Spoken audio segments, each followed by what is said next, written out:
Hi, my name is Katrina Oteza, and I'm here to present this short mini video on abortion and the effects of it, as well as the church's stance um, of, of abortion and the dignity of all human life.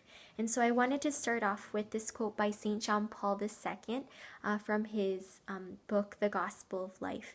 He states, "Life is always a good. The life which God gives man is unique and quite different from all the living creatures. Man is a manifestation of God in the world and a sign of his presence, a trace of his glory. Man has been given a sublime dignity based on this intimate bond which unites him to the Creator. In man shines forth a reflection of God himself." And so St. John Paul II kind of reiterates the church's point on that each human life has been given this dignity because we are each all made in the image and likeness of God. In Genesis, he stated that that he made man in his own image and his own likeness. And so we reflect God in the world. And God has given us this unique gift. And each human life, each human being is unrepeatable, unique, and precious to God himself.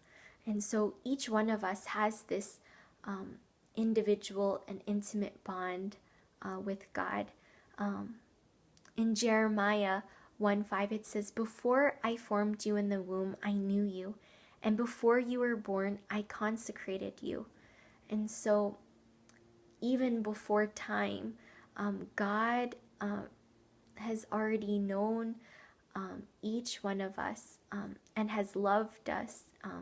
And so the church does all she can to promote and defend each and every life, from its conception all the way till birth, till death. And so my first question is, what is abortion? And abortion is really the deliberate and direct killing used by any means to terminate the life within the womb from its conception to birth in that initial phase of existence. And so now,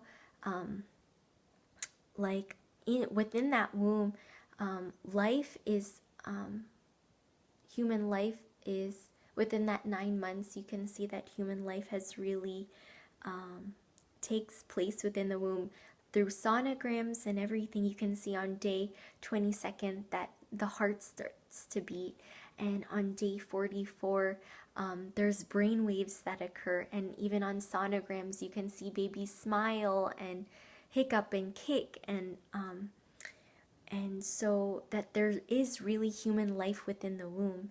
And so throughout history, abortion throughout history, so since the 1st century all the way up to the 19th and 20th century, abortion was known to be considered as a crime in every nation. And even within the church, it was known as a moral and evil act. And so we can see that that the church has really, the church's stance on this has not changed even up till this point, that direct abortion is a willed means to end the life within the womb. And so we can see like many efforts since 1960s and 1970s to legalize abortion.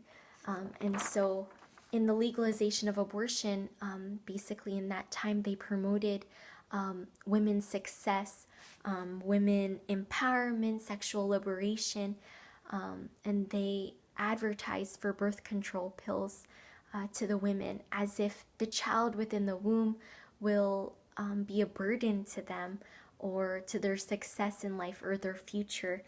And so the church even up till this day, we find that so many women are struggling in our current time. They might find themselves pregnant in the ages of high school, college, and even young adult and adult age, and find the life within them as a burden, or maybe they couldn't take care of them, or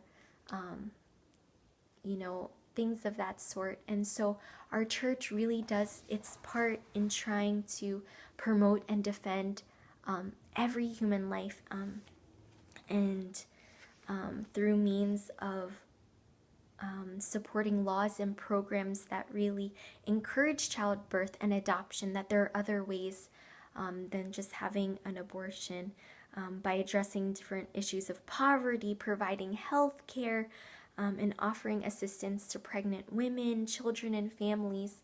You can see this in Project Rachel, or even the Sisters of Life, that our church is doing all that she can, and maybe even more.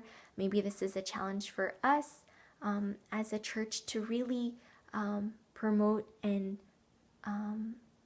to provide other ways that can offer help to women who are pregnant.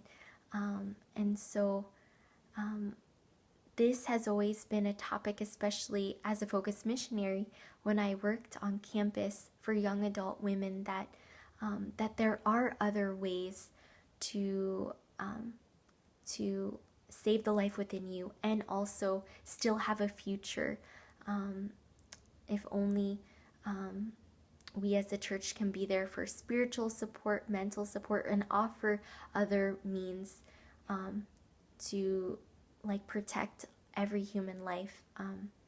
And so just wanted to end this video by thanking you for your time, and by praying us together as a church for an end to abortion, that we can pray that all human life from conception can be protected and defended.